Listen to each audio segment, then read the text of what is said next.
Good evening, and welcome to our panel on screen time during the pandemic.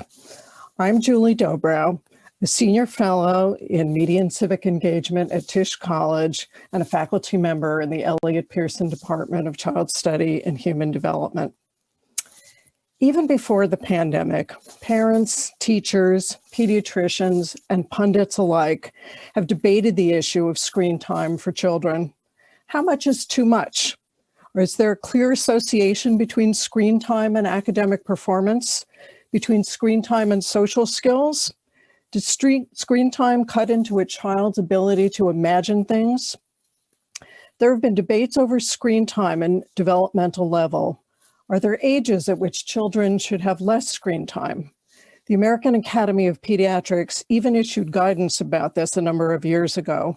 Their initial recommendation of no screen time at all for children younger than 2 drew the criticism of a wide swath of researchers and industry people, as well as the horror of parents who saw this as an incredibly unrealistic guideline.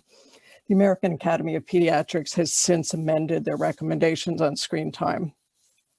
And for older kids, for adolescents, even for emerging adults like our students here at Tufts, there are similar questions.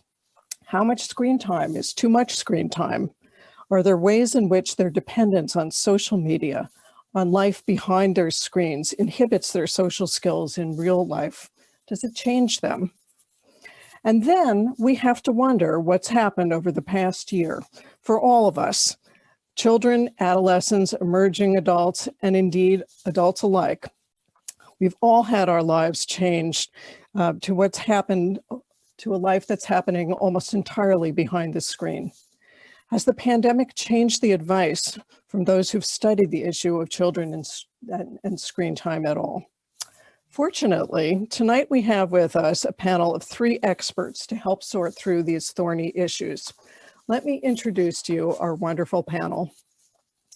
Dr. Michael Rich, the so-called mediatrician, founded and directs the pioneering Center on Media and Child Health at Boston Children's Hospital, which uses science to understand how our physical, mental, and social health are affected in positive and negative ways by the media we use and how we use them.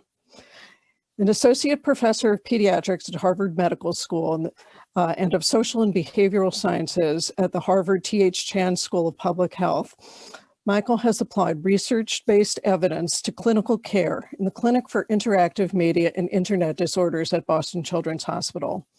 Understanding the power of screens to engage, connect, and change us all, he's bringing together pediatricians and software engineers, educators and designers, psychologists and screenwriters in the Digital Wellness Lab to synergize in researching, responding to, and innovating a digital environment in which we can be healthier, smarter, and kinder.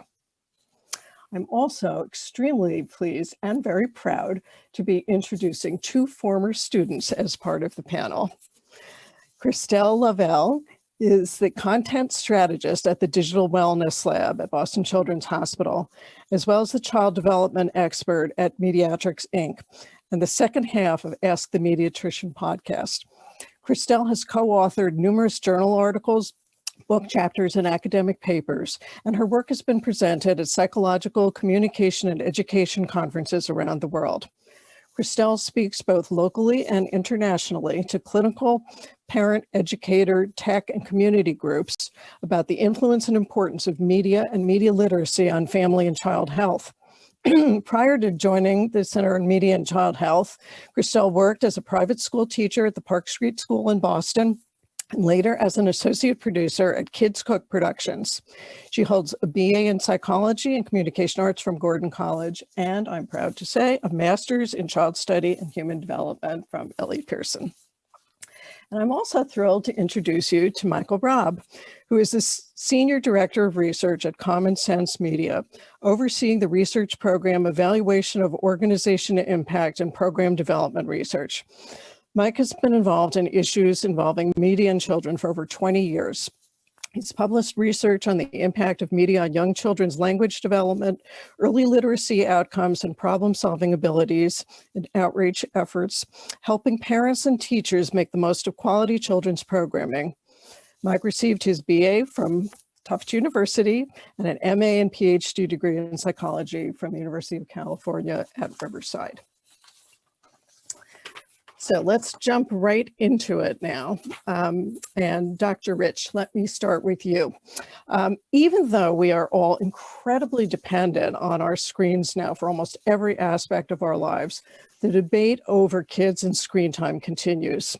Central here is the ever-present issue of whether media use is just associated with certain behaviors or conditions, or whether it actually causes them. For example, there was a recent article in the New York Times suggesting that increased online use is associated with anxiety, depression, obesity, and depression. So I'm wondering if you can please walk us through some of the clinical evidence and what your take on this issue is. This is a much more complex issue than the New York Times article would have implied. I fear that it is an ongoing approach that has been going on actually since the early 50s with television, which is a values-based discussion of whether screens are good or bad. One of the main reasons that we founded the Center on Media and Child Health and the Digital Wellness Lab were to really look at the science behind how we are changed by the screens we use and how we use them in positive and in negative ways. And I think what's really important here is to understand that a Luddite approach of cutting back, cutting out, or censoring is impossible and unwise. We are living in a new environment. We are living in a digitally saturated environment. And what we need to do is understand the ways in which these screens, these digital communications can help us, can hinder us, and maybe even harm us. So I actually am very concerned about articles like this that are seeing only one side of it and are seeking to find the bad or seeking to find the good without understanding that, like anything in life, it's a mixture of both. And it ultimately is what we do with these very powerful tools that can help or harm us rather than what they're doing to us. So I think the whole issue of causality needs to be really put aside because it's based in the concept that there's some force out there that's doing things to us. It's what we are doing with them that matters. Now, that being said, there has been a lot of research that has looked often to find the harms or to find the things that are good about it, but are not done in a balanced way. And this article quotes a fair number of them. Ultimately, what it comes down to is that they are seeing correlations. They are seeing numbers that go up and seem to go up in parallel, but then drawing an assumption that they're related in some way. So I think we have to take a step back and actually do much deeper research, really examining the experience of media use as it happens for people and follow them actually over time to see how those effects play themselves out, but not to look for a simple answer here. I think that we are seeking binary answers to complex questions. And that's not terribly helpful because ultimately all that an article like this does is instills fear and ultimately guilt because we're using these devices, we're using these platforms anyway. And so we're worried about them and we feel guilty that we've somehow ruined our children. Let me just ask you a follow-up question on that before we move on to another topic. I've heard you speak before about your ideas on media addiction, which is something that we so often hear bandied about in the press, and I wonder if you could comment on that as well. Well, the concept of internet addiction has been around since the mid-1990s, and it actually started out, ironically enough, as a satirical takeoff on the Diagnostic and Statistical Manual of Mental Disorders, which is the psychiatric Bible. And interestingly, after this satire was published, a whole lot of people reached out to the psychiatrists who wrote it and said, I have that. And so it has been looked at for a long time.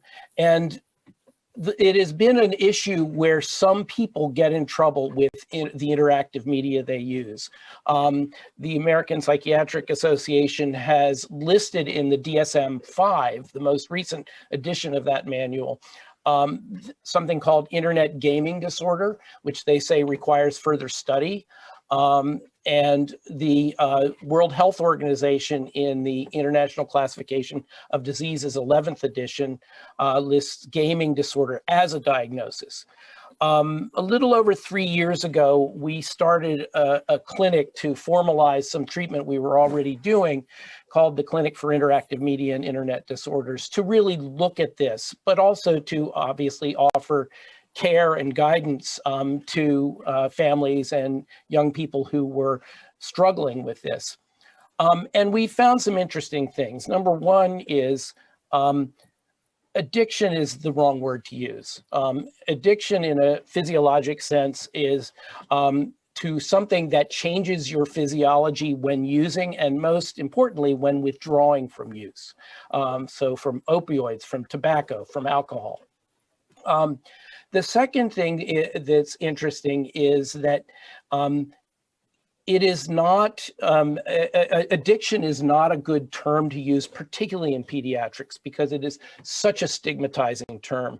And in this society, we think of addicts as people who are flawed, who need to be punished by the law, et cetera, rather than people who are struggling with something.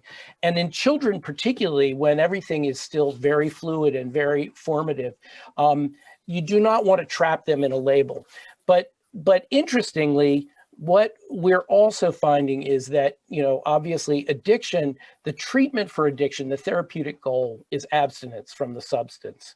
And these devices are necessary to function in the 21st century. We need to be facile with the internet. We need to be facile with social media, et cetera, in order to learn, to work, to communicate, to connect.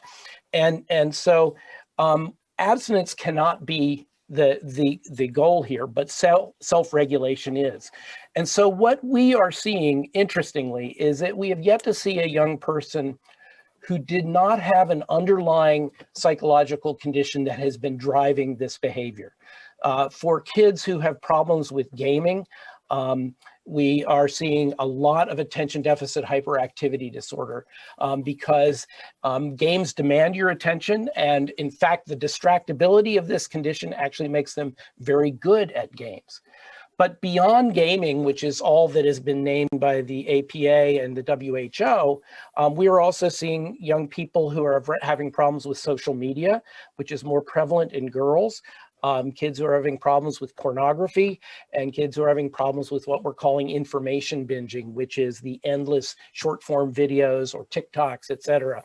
And in each of these cases, they are driven by a psychological condition that has already been characterized and understood. And when we treat that underlying condition, these behaviors subside, which is very interesting. So we are actually seeing what we're calling problematic interactive media use as a syndrome, not as a diagnosis at all. It's a collection of symptoms that are manifesting other conditions that are happening.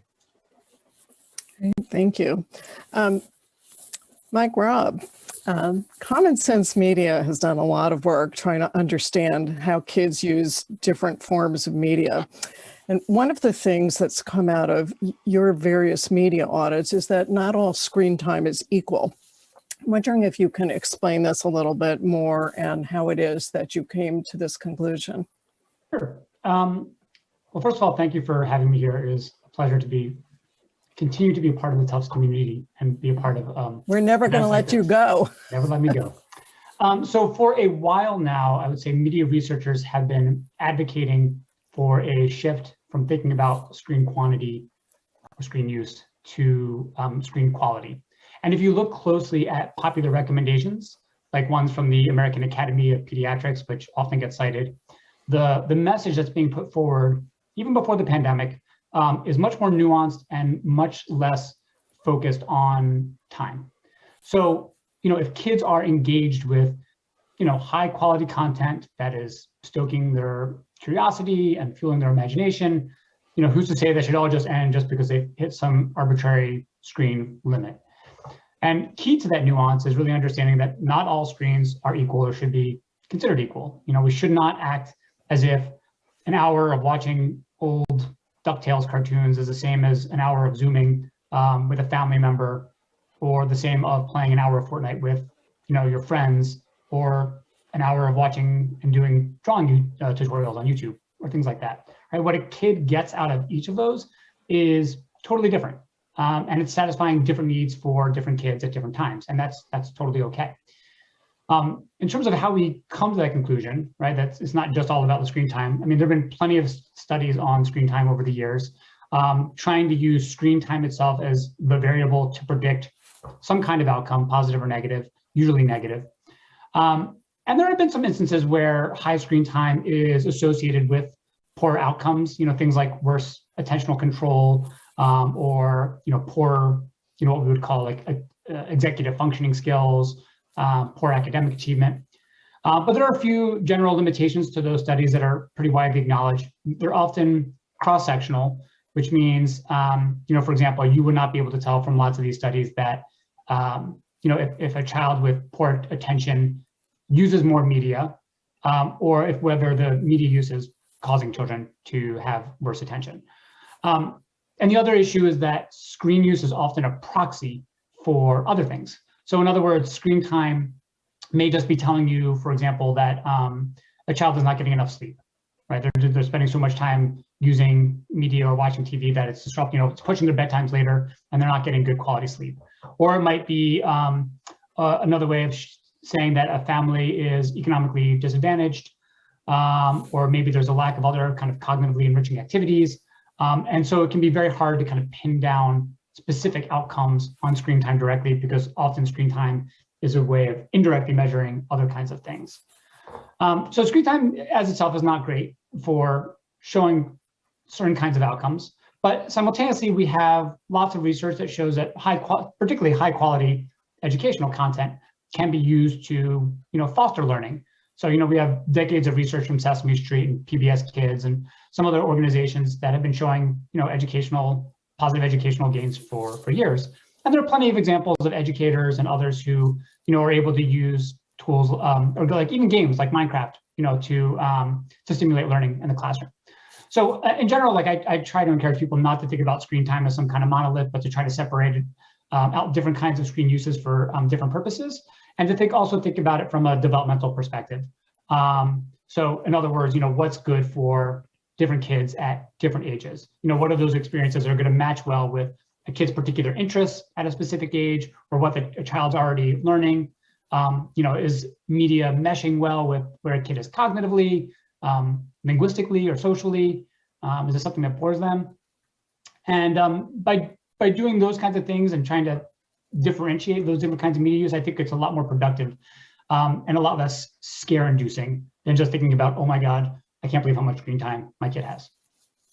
Christelle, do you want to weigh in also on this question of screen time versus the content, of how the screen time is actually being used, thinking about it from a media literacy perspective?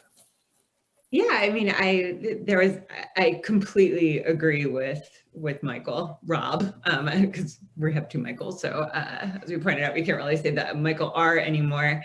I think from a media literacy perspective, we get so much more out of the media that we consume by understanding it, by understanding the messages that are inherent within those different platforms. So Michael used the example of Sesame Street, absolutely. So if we can kind of understand that this is a learning platform, coming to it from that learning perspective, having a parent say like, okay, this is something that's educational for my child, I'm going to sit down here and kind of co-view, scaffold the child's learning through it, we get, it's so much more of a richer experience than, say, going back to the DuckTales example of, okay, my child, it's, Saturday morning, they just want to, sit down, maybe consume a DuckTales cartoon, while I'm actually preparing breakfast for them. So I think, coming at it from a media literacy perspective with the parents, as well as when a child goes through their stages of development, if we can also teach them media literacy, saying, okay, what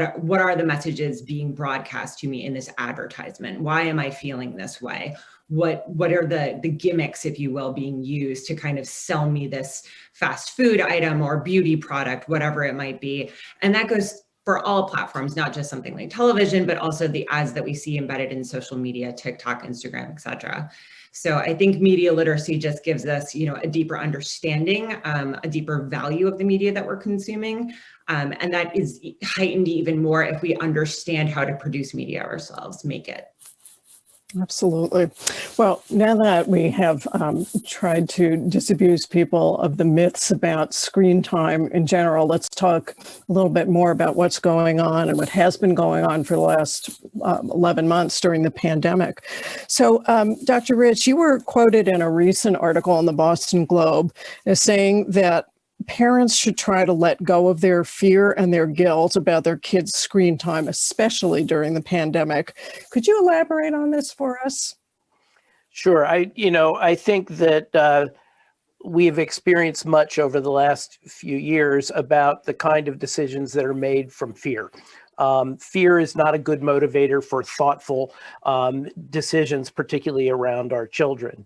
And so I think that there is not much that is beneficial about articles like the New York Times article, or about even films such as The Social Dilemma, which look at all the bad things about screens.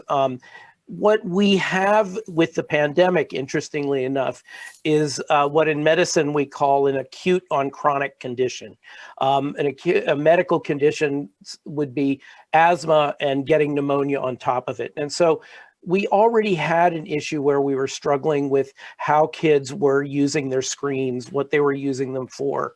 And then when the pandemic locked us all down and we became completely dependent on screens for education, for parents to work, for communication with friends and family, for building and maintaining our social lives, our screen time went up.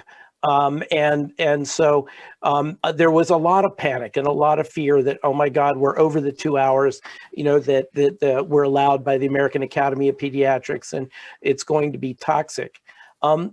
What in fact has happened is very interesting. I think there actually have been some positives in this. For example, young people used to, come home from school and rush right to the screen and play their Fortnite. And they saw the screen as a playground. Now they are spending 5 or 6 hours a day on a screen learning.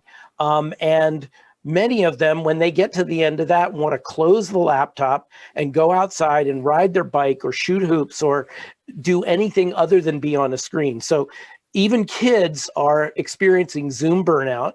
I think this is a great opportunity where they are learning that this is, in fact, not just a playground, but it is a very powerful tool that is useful for learning, that is useful for their parents to work. And they can start to think a little bit more deeply about what it does for them, but also what it does not do for them. I think the real issue with screen time now is not what's happening on the screen or that more of it is bad, but what's not happening because we're on a screen. That we're not sleeping, or we're not having a conversation with a parent or a sibling. We're not outside riding bikes or shooting hoops. So I think that one of the real benefits of this pandemic has been to increase our appreciation for these devices and what they can do. And one of the things I would actually point out is, imagine what it would have been like if this pandemic and lockdown had happened 15 years ago. Imagine what it was like in 1920 with the Spanish flu. They had many, many more deaths from the Spanish flu because they couldn't use these devices to conduct some semblance of life. And so I think that we have to really appreciate the power of these devices for good as well as for harm. And like anything, build our respect for them as we build our love for them and our engagement with them. Yeah. Mike, Rob, we all know that many children and adolescents and emerging adults are getting most, if not all, of their formal education via Zoom and other platforms now. Can you talk a little bit about what your thoughts are on this? Are there any tips that you can offer about school on screens?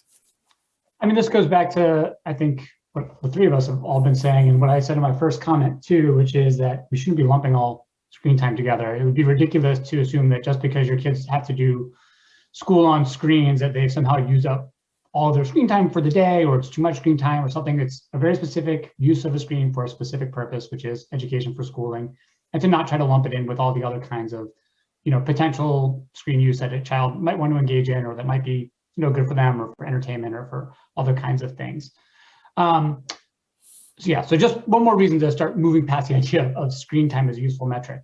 As for like kind of what my take on this is, like, there's not much choice for students in this case. I mean, they're pretty much stuck on Zoom or Google Classrooms or whatever it's going to be. And so for parents who have to deal with this, I mean, some of the big things that common sense has suggested in terms of trying to make it easier are, number one, to make a space for kids, personalized, a corner of a room, something, if you can, that's specifically dedicated to learning, to reading or creating. Let your kid help prepare that space for school, even if it just means like, they're getting a really decorated pencil box and putting it next to the device that they're going to be using. But getting that space ready is good to help them get ready to learn online. Having a routine is really important. So especially with little kids really need a lot more structure. So make sure that they know what to expect. Often having some kind of visual schedule that they can follow, which they often have in physical classrooms. That can be helpful. Older kids can use a calendar or a planner, or some kind of digital organizer to keep track of what's happening that day.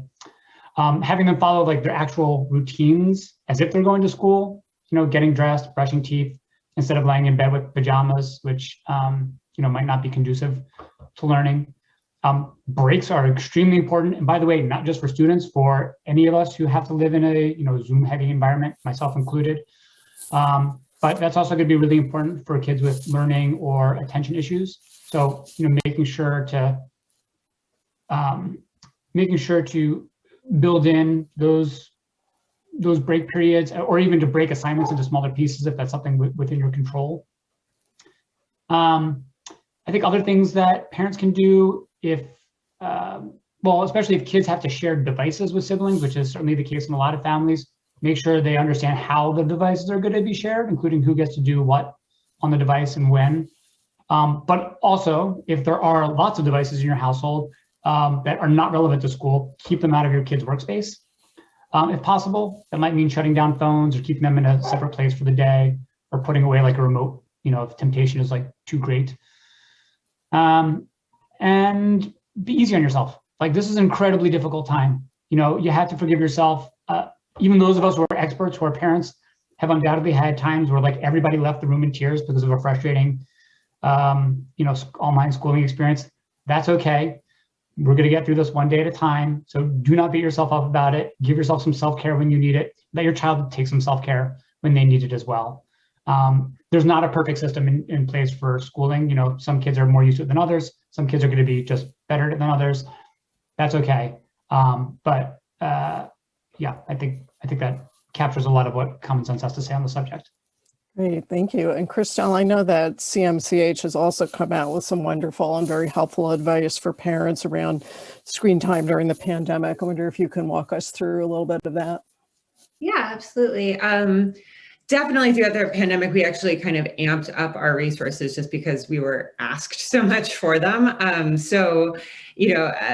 Michael Robb was talking about the back to school kind of guidance that Common Sense puts out. We also put together a back to school guide specifically for this pandemic time, and also really addressing to the remote, then the hybrid, then the potential back to remote, then going also back to in-person. Kind of piggybacking off of what Michael Robb said, having a routine is so incredibly important, and having an adaptable routine. So again, going easy on ourselves and saying, okay, we are going to have to adapt because now you're no longer in the classroom because of COVID cases, things like that. How do we transition back? So making sure that those transition times, especially for younger kids, are as easy as possible. I think it's also really important to highlight kind of the wins here. We've seen a lot, we had a summer break. And we saw a lot of schools kind of adapting to this new learning environment. Something that I'm really cognizant of with teens is a lot of them were actually given more time to sleep, which we know is so much more developmentally appropriate for them because their school wasn't they didn't have to be at the bus for 7 a.m. They could actually sleep till 8. So while it is important to get out of the pajamas and make sure that you're ready to log into your Zoom class, getting that extra sleep has actually been a big win. So kind of celebrating that and adjusting routines is something parents can definitely do. Also allowing for kind of self-guided learning. We saw a lot of classes saying, okay, Zoom fatigue is very real. We cannot keep these kids on Zoom all of the time. So giving them videos instead to kind of tune into learning at their own pace, especially a child who might have ADHD and it's very hard for them to sit and focus on one thing, breaking it up into smaller chunks, as Michael Robb said, and as Michael Rich said, it is so important and helpful to their own learning and their own pace. Another thing that we did at the center was we came up with holiday guides because we noticed that kids were really suffering. When we thought of all of these holidays, we didn't want to have a COVID outbreak. We really wanted to be able to celebrate together. So beyond just learning, we came up with Halloween guides and Thanksgiving guides, things that can support your education in certain ways, because we all know that social emotional learning is so important in schools as well. So giving them tools and ways to connect with others, family and friends in holidays was really important and an important resource that we developed. I would say baked into kind of this overarching advice we did in March, we came out with our Family Digital Wellness Guide, which we are also revamping for 2021 because of its popularity. That is broken down by developmental stage. So we cover infants through young adults. And that has been a wonderful resource, things on mental health, frequently asked questions, icebreakers, especially now that we saw that parents being home had more questions about their child's social media use or media use in general. And they were like, oh no, how do we break this topic? How do we talk about this? So just giving them those like kind of one word questions or that, hey, I noticed this, can be so helpful for parents to actually make that connection with their child about whatever media they're using. And then finally, I just think just going back to that social emotional piece, I think it's really important to recognize, we brought up things like Fortnite and TikTok and other areas where, sticking with the theme of not all media is created equally and we can't really gauge screen time. We know that for kids, going to school is such an important social aspect. So having them be able to get on some of these platforms and connect with their friends, whether it's, baking a cake for their birthday in Animal Crossing or building something in Minecraft, but doing it with a headset so they can actually talk to their friends. That's really important and something that, I think we're all kind of learning is very different than saying, oh my gosh, you're gaming again, or like, this is another Netflix viewing party. So just being aware that this is the kind of social emotional support is happening in these spaces is really important for parents and for all of us to recognize.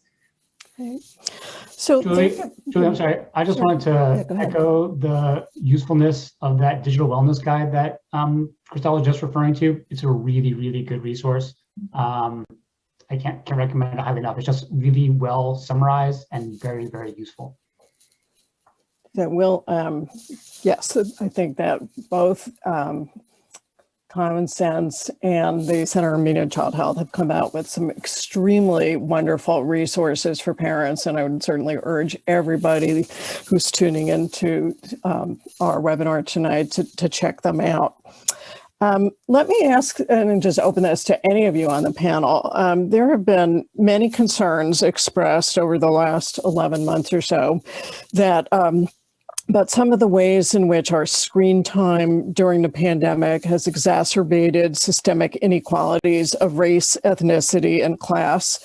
And I'm wondering if you all agree with that. And if so, can you talk a little bit about some of the ways that you see children being affected by this and what we might be able to do to mitigate some of these problems? I can answer that for starters. And this is exactly one of the things that I had problems with the New York Times article. I hate to keep picking on it, but it was written from the perspective of someone who had enough affluence to make choices. And you know, if we go back to the very basics, one of the big problems with remote learning, particularly in the springtime when there was an abrupt shutdown, was the inequities of not only devices to be able to continue their education, but connectivity. Having the broadband connectivity that allowed the kind of interaction, the kind of audiovisual communication that is necessary. But I think that beyond just getting the devices and the connectivity of people, which some of the companies were able to do, there is also the issue of households. I think that, you know, that when you're a single parent household or a double income parent household, you have parents who are essential workers who are out of the house. There is a lot more freedom, if you will, for the young person to veer off the stage, if you will, to, you know, turn their cameras off or to have multiple windows open. I really like Mike Robb's suggestion, as echoes one that we have, is that they have a dedicated space for working on school. But that also means that that's not the place where they play. So even if they're using the same device to game or to go on social media, get up and go on the couch or something else, go somewhere else so that you're focused on one thing at a time. If you have multiple devices, I love the idea, let's keep the other devices away, but also let's recognize the fact that you can have multiple windows open on the device you're using for school. So I think it's really important for us to pay attention to the myth of multitasking. We all believe that we can do multiple things at once. And the nasty little truth is the human brain only works on one channel. So when we think we are multitasking, we're actually switch tasking and moving from one thing to another. And while we might feel that we can cover more territory, it is at the expense of deep reflective thinking about what's going on, particularly around academic work, but about anything, even relationships. And so we sacrifice the ability to really think about, reflect on, and consider what is going on. We give up the opportunity to actually consolidate what we are learning into our learning centers, and we don't retain as much, even though we cover more territory. So I think that one of the things we really need to think about is to really dig deep into thinking about what we are doing. It's about using these screens in mindful, directed, focused ways. I just want to add on a little bit in terms of kind of quantifying the amount of inequality that, you know, that the COVID pandemic is revealing here. So during the pandemic, roughly 50 million K through 12 public school students had to learn remotely from home. About 15 or 16 million of them, so roughly about 30% of them, lack adequate internet or devices to be able to sustain effective distance learning at home. So we used to refer to something called like a homework gap, you know, that if you didn't have access to adequate internet or devices that, you know, when you got home, you wouldn't be able to compete, you know, in certain ways like your more affluent or more connected peers might be able to. But it's not just a homework gap, obviously, anymore, because we're all at home all the time. So lack of access to the internet and a distance learning device during the pandemic, during school closures, puts those students at risk of significant learning loss. And it's a major problem for students in all 50 states and all types of communities, but it's certainly most pronounced in rural communities and in households with Black students, with Hispanic and Latinx students, and Native American students, much more pronounced there. And that's going to significantly impact students' abilities to learn and engage. It's going to accelerate learning loss for students who are cut off from teachers and from peer resources. And I did see a study recently that it's a projection, but worrying that the average student may lose up to a third of their expected progress from the prior year in reading and maybe half of their progress in math due to school closures. I mean, time will tell whether that actually bears out or not, but I think the overall fact that we should be expecting some learning loss or delays, and that there's going to be a continuing emerging gap between those who have access and those who don't, we should be expecting that. So this is obviously an enormously important topic. We could do an entire panel just on that, and maybe we will. I do want to try to move on a little bit because I know that we also have part of our audience is not just parents, but some of our students at Tufts as well. Every semester, I ask my Tufts students about their social media use and whether they ever have or whether they would ever consider taking a holiday from social media. And every semester, I hear the same thing, a resounding yes. I've heard from students about how they feel like their dependence on social media is a huge time sink. I've heard students talk about how they feel like their dependence on social media is causing them to forget how to interact with people in real life. And then last semester, when we began the semester, or went to the Zoom in the middle of the semester and then continued this year so much on Zoom, their education and their entire social lives have gone behind the screen. And I'm hearing from Tufts students again how concerned they are about what they think is their overly dependent on social media. So I'm wondering again, and any one of the three of you, please jump in on this. Any thoughts about emerging adults and social media use during the pandemic? Too much? Just enough? What do they do? Any helpful advice? Again, I would say that the too much question is the wrong question to answer. It's the what question that's the right question in this. And I would actually add on to the tail of our last conversation, to what Mike Robb was saying, which is the loss, the setback because of lack of access. And I would say that the other setback that I'm seeing in patients is the mental health setback, is that even for those kids who had access, who did this, is the mental health effects of not only the pandemic itself and the anxiety and the uncertainty associated with that, but of the isolation and of the feeling of hopelessness or helplessness against this. And so even when the kids had, technological access, their heads weren't always in it because of the mental health issues. And I think the social media issue contributed a great deal to this issue of mental health. And in part, it's because of the way many of us are using social media. Young people are doing exactly what the corporations do with social media, which is that they are using social media to market themselves to the world, to show, their latest new outfit or the vacation they're on or their hot new boyfriend. And so when people come to this, particularly when they're already feeling some social anxiety, they may be going to social media because it feels safer. They feel that everyone else is happier, more successful, and in a better state than they are. And it leaves them feeling like they're short in some way. And so one of the things that we're really working on and hoping for is to help us all learn to be more authentic with social media, to be our real selves. And if you think of it, we lost a lot when friend became a verb. And with friendship is something entirely different and is usually built not on someone's strengths that we aspire to, but on someone's limitations that allow us to need each other, to be vulnerable with each other, to acknowledge that we can complement each other.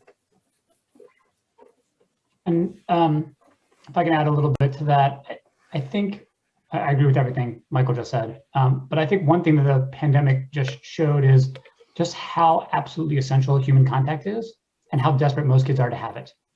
So for every stereotype about, some screen-addled kid, it's worth thinking about how much they actually don't want to live their whole lives online.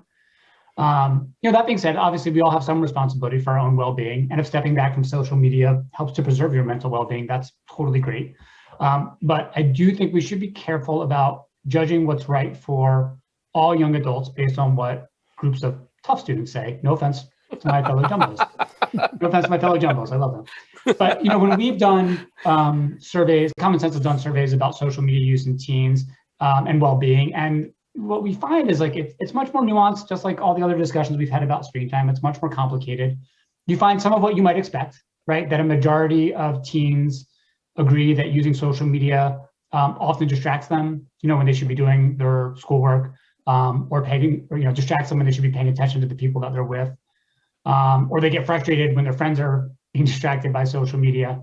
But we also find that teens are much more likely to say that their social media use has a positive rather than a negative effect on how they feel. They're more likely to say that it makes them feel less lonely rather than more lonely, less depressed rather than more depressed. More likely to say it makes them feel better about themselves. And I'll also say there are actually a lot of teens who just say it has no impact one way or the other. They don't even think about it in those terms. And of course, teens' interpretations of how social media has an impact on them should not be the only metric we use, but teens' voices are important, and I think they do need to be part of the discussion. But I think what also stood out from that data, and plus other data that I've seen or other studies that I've read, is that it doesn't affect all kids uniformly, right? It does not have a monolithic effect on teens. So there, in particular, there are, I would say, more vulnerable kids. Kids are typically maybe already depressed, or already more prone to showing symptoms of depression, or already lonely, or are cyberbullied, or have other kind of vulnerabilities that may make their online social media experiences qualitatively different.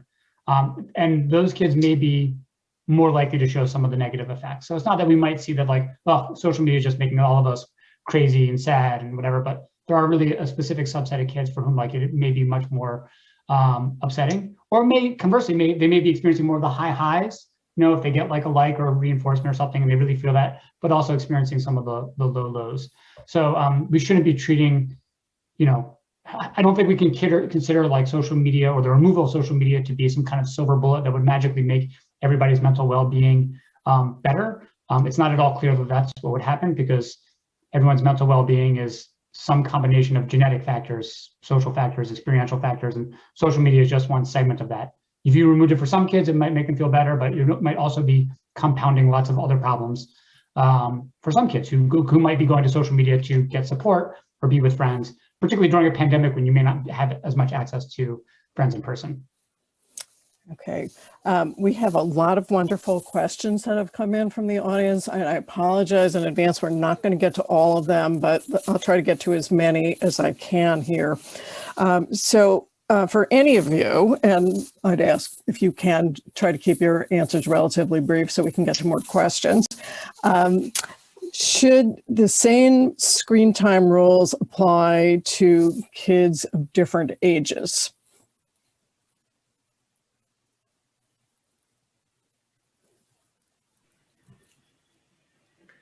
I think Christelle should answer this, because Michael and I have been stepping all over her.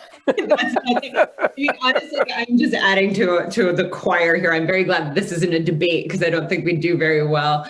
I think the question is getting on, if you have children of multiple ages, do you kind of impose the same? And I think we've done a really good job, even just during the course of our time together, to kind of illustrate that it's not about screen time. Right. It's really about what they're doing and the quality of what they're consuming and, the action that they're taking. So it's really about screen use. And with that said, also, every child is different. Every developmental stage is different. They have different goals, different milestones, different ways that they're coming to media. So, even then, watching the same or engaging with the same kind of media platform isn't necessarily going to be optimal for a 3-year-old as it is for their older sibling who might be 10 or 7 or 17. So I think the short answer, to keep it short, is no. It's not appropriate to have the same rules, and we really need to take it child by child. Great, thank you. All right, Michael Rich, I'm going to toss this one to you because I have heard you answer this question before. How do I won't get it wrong. I know what you're going to say. How do I not vilify video games and accept my son's excitement about them? Sit down next to him and play it with him. I think that one of the real problems that we get into is being judgy, as the kids would say.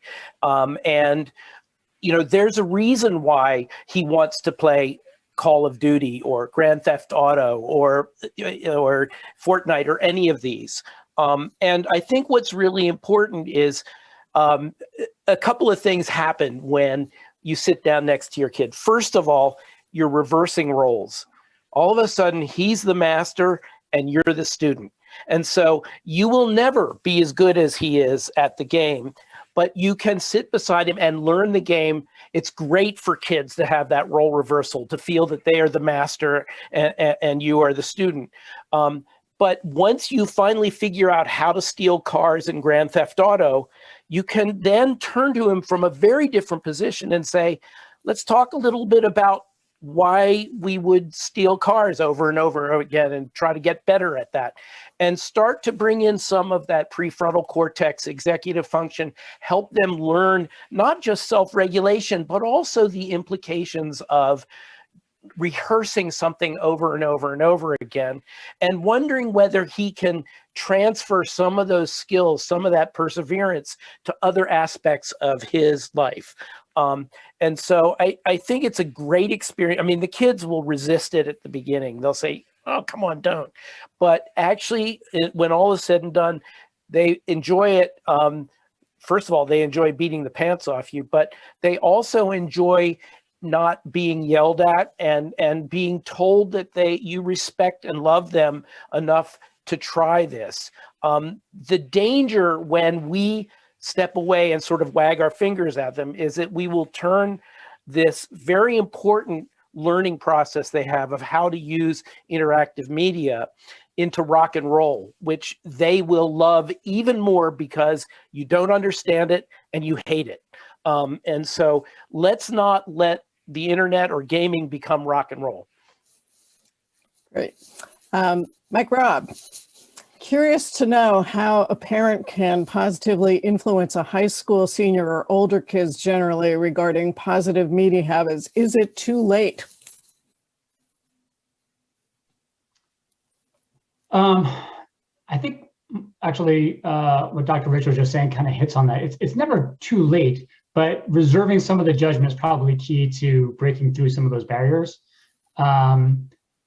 There becomes a point at which the fighting over screen time or screen use is going to become more problematic than the actual screen use itself, and maybe cause some more harmful effects into the relationship between a parent and a child.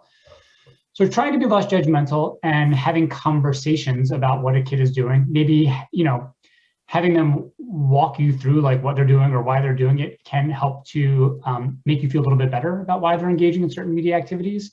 I mean, fortunately, like one of the good things about media technology is that kids really like to talk about it, unlike lots of other things. Like they may not want to tell you about what's happening in school or what this teacher did or whatever, but like they might be excited about showing you like whatever, a cool new app or like an interesting TikTok or like something that they're doing. They're probably not going to give you like the full picture because they're teenagers and they're going to want something private, but just keeping an open line of conversation so that they feel comfortable talking to you about if they come across something like really uncomfortable online or just some other kind of tech related or media related issue, I think is really going to pay dividends in the long run. So yes, to Dr. Rich's point, trying to withhold judgment and using technology to bond or talk to your kids would be the, I think, best ways to try to break through what you might consider to be teens' negative media habits.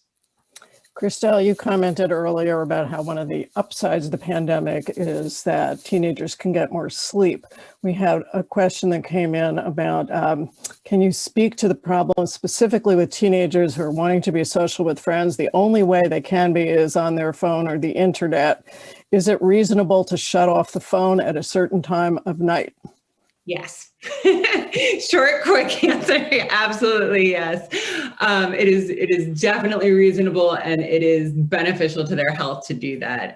We often at the center talk about setting up a charging station for devices. So basically taking all of the devices, gaming platforms, anything that they've got in their room, out of the room, setting it up in either, a common area like a kitchen or even the parent's bedroom as a charging station, and basically allowing the kid to say, my mean parents are making me do this, so I have to be offline, which takes the pressure off of them to socially engage. They can just kind of put it away. And it also allows them to sleep, because they're not constantly getting notifications or buzzes or even just themselves, their own conscious, like, oh, should I check? They're just able to kind of turn it off, shut it off, and get that good sleep that is absolutely essential for them. Thank you. So a question came in from someone in Nigeria saying that it's important for parents to know the latest research and development so that they can stay on top of situations, which I think all of us on this panel would completely agree with. Are there places other than Common Sense and Center on Media and Child Health that you all think are good go-to sources for parents around the world to find out what some of the latest research is? I think the first one that comes to mind that does some kind of international studies too is the Child Mind Institute. And their stuff is pretty universal, and I've seen them present in other countries, and their work is absolutely wonderful, and again has that kind of international feel too.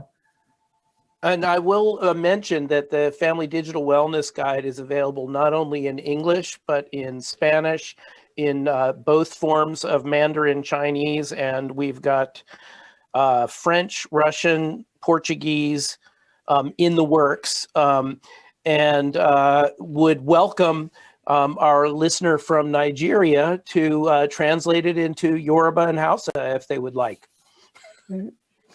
Okay, Michael Rich, another question for you. Please talk about headaches and screen time. Is there a direct relationship? We're still talking about screen time? I thought we already dealt with that. I think that what we might be saying is two things. One is eye strain.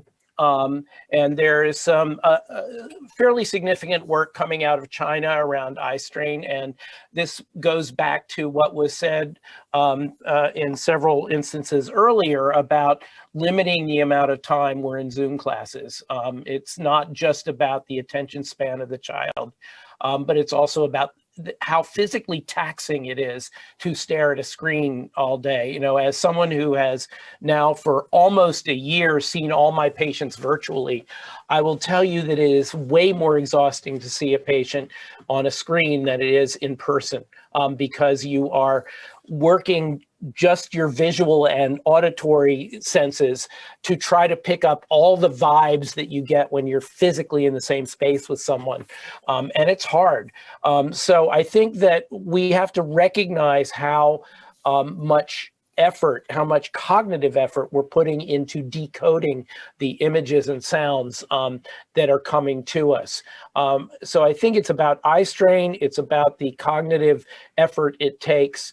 And I think what we learn from that is take breaks and take care of yourself, as Mike Robb said.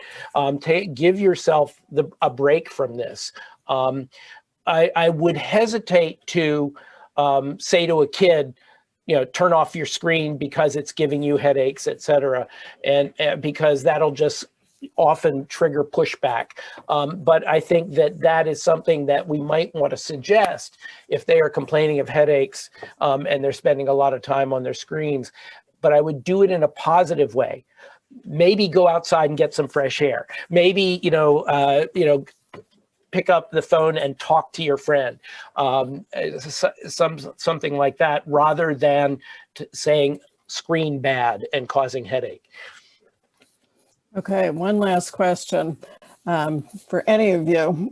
How do you feel about teaching explicit media skills to young children, like internet navigation, Zoom controls, troubleshooting, etc.? Is this necessary?